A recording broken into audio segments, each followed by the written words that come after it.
기능의학 시작하겠습니다. 우리 힘이 되는 기능의학의 든든한 두 원장님이시죠. 마음 편한 뇌학과 김준영 원장님이십니다. 박수! 안녕하세요, 김준영입니다.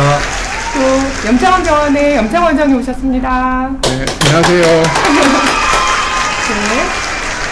오늘 사는 우리 현대인들은 염증을 부르는 염증 유발 시대에 살고 있다고 해도 과언이 아닌 것 같아요. 또 언젠가부터 집에 각 집에 공기청정기들 다 가지고 계시죠. 미세먼지와 사투가 이제 벌어지고 있고, 또 먹는 것도 건강식을 먹는다 하지만 또 사 먹는 일이 잦다 보니까 자연 음식을 먹기가 쉽지는 않은 것 같아요. 그리고 또 체내에 들어와서 호르몬과 유사한 작용을 한다는 체내 환경 작용을 해서 체내 환경을 혼란시킨다는 이 환경 호르몬도 주위에 너무 널려 있고요. 그래서 우리가 인식하지 못하는 사이에 이미 우리와 함께 살면서 우리의 이렇게 수명을 먹고 있는 환경에 우리가 처해 있는 것 같습니다. 그래서 오늘 우리 힘들게 라이브로 많은 분들과 함께 염증에 대한 이야기를 나누면서 의미 있는 시간을 가져보고자 합니다. 자, 원장님, 우리 그 대중 매체를 통해서 많은 분들이 이제 염증을 많이 아실 것 같아요. 그래서 염증에는 급성염증하고 만성염증이 있다. 이 정도까지 많이 아실 것 같아요.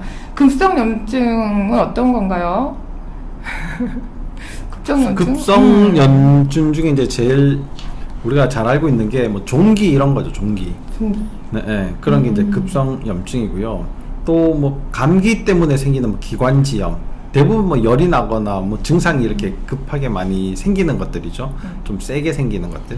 이런 것들이 이제 급성염증이 되는 거죠. 그리고 급성염증이 이제 보통 일주일 정도에서 대부분 자연적으로 회복이 되고요. 길어야만 한 달. 근데 3개월 이상 이제 진행됐을 때는 이제 보통 만성염증이라고 하고, 사실 급성염증은 어떻게 보면 우리 몸에 이제 그 반응이에요. 좋은 반응.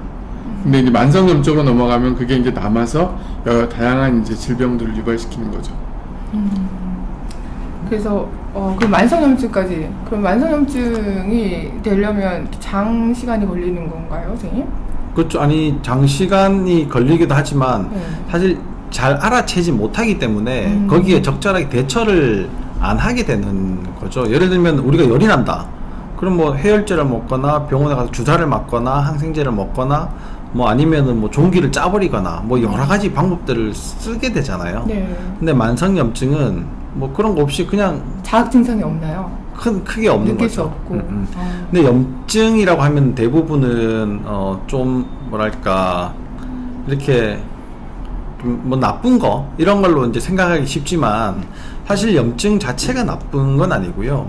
우리 몸에서 문제가 생겼을 때, 이상이 생겼을 때 그걸 정상으로 되돌리는 그 현상 자체를 이제 염증이라 그래요. 각종 세포들이 다 몰려들고 또 거기에서 좋은 물질을 분비를 하고 또 다른 면역 세포들을 불러들이는 이제 물질을 또 이제 분비를 하고 이런 상황 속에 있는 게 이제 염증인 거죠. 거기에서 호전이 되느냐 아니면 지속적으로 오래 가느냐에 따라서 이제 급성염증과 만성염증으로 나눠줄 수가 있어요. 그럼 급성염증은 이제 우리 몸을 지키는 반응이라고 볼 수도 있겠네요. 그럼요. 우리 몸을 모든 우리 몸에서 생기는 증상들은 우리 몸에 이득을 주려고 생기는 거예요. 네. 아, 그래가지고 급성염증을 이렇게 소위 착한 염증이라고 이렇게 표현을 하나 봐요. 그렇죠. 이렇게 네, 증상이 나 나타났어, 빨리. 빨리 뭔가 해라.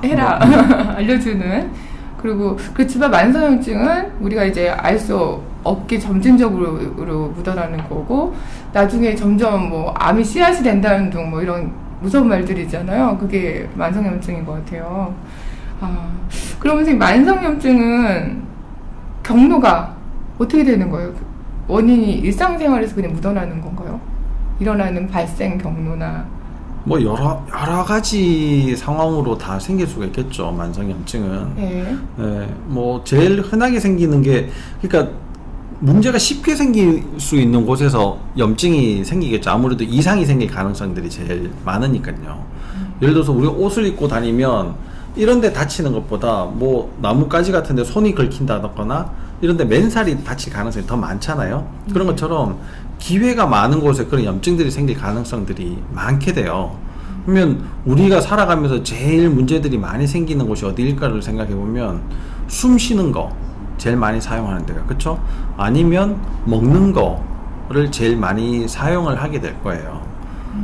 그러면 이제 숨 쉬는 거나 먹는 거에서부터 문제들이 생길 가능성이 높은데, 우리가 이제 먼지 많은 곳에 가면 기침 같은 거 하잖아요. 뭐 그러면 기관지염 이런 것들이 생길 수가 있겠죠, 그죠?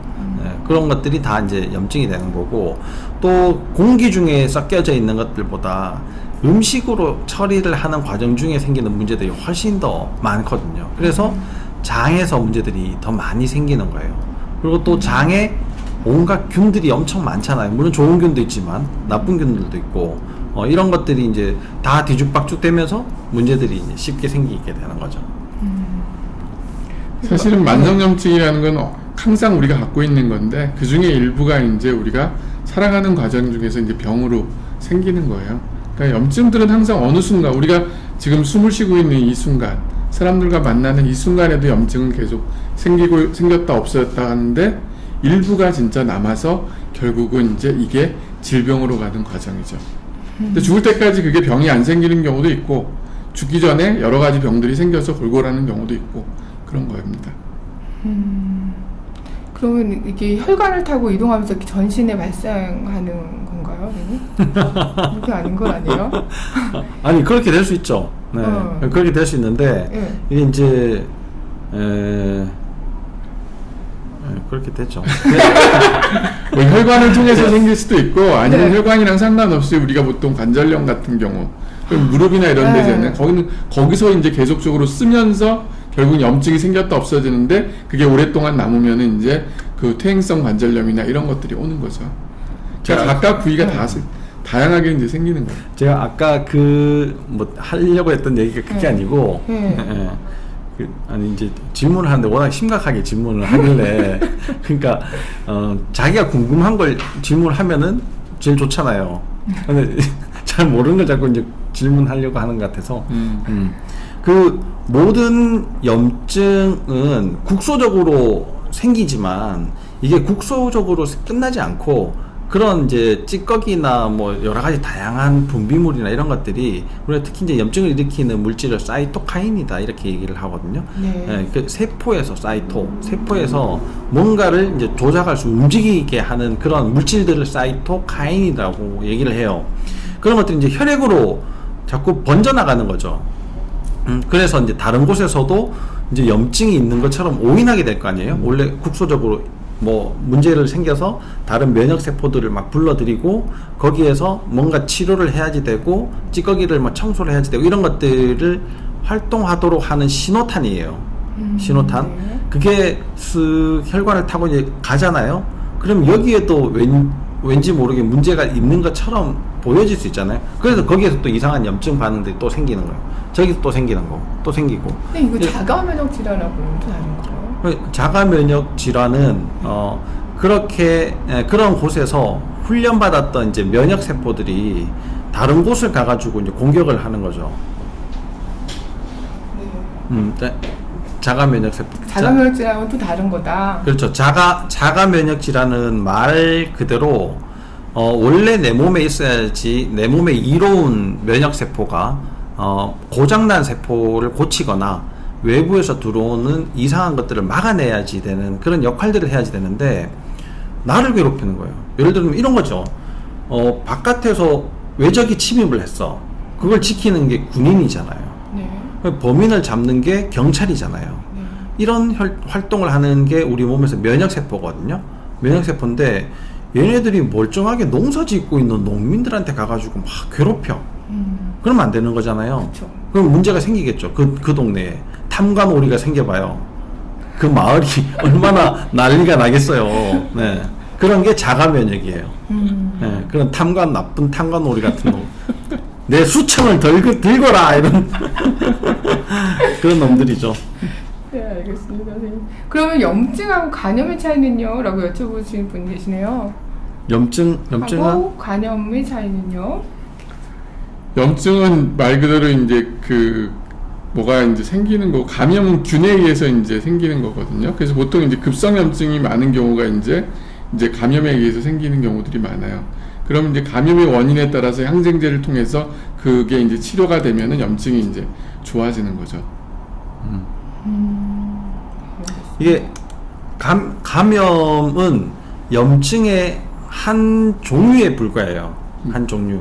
그러니까 감염은 우리 몸에서 생겨져 있는 여러 가지 이제 이상 상태를 고치기 위한 많은 활동 자체를, 생명 활동 자체를 염증이라고 할 수 있거든요. 네. 근데 그게 외부에서 들어온 균 때문에 그럴 수도 있고, 아니면은 뭐 내가 다친 것 때문에도 그럴 수 있고, 아니면 안에서 뭔가 뭐 소화가 잘 안 돼서 장염 같은 것들이 생겨서 그럴 수도 있고, 내 속에 있던 균이 잘못 자라서 그렇게 될 수도 있고, 뭐 사례가 걸려가지고 음식물이 넘어가는 바람에 뭐 기관지 염이 생길 수도 있고, 이런 건 모든 게 다 염증이에요.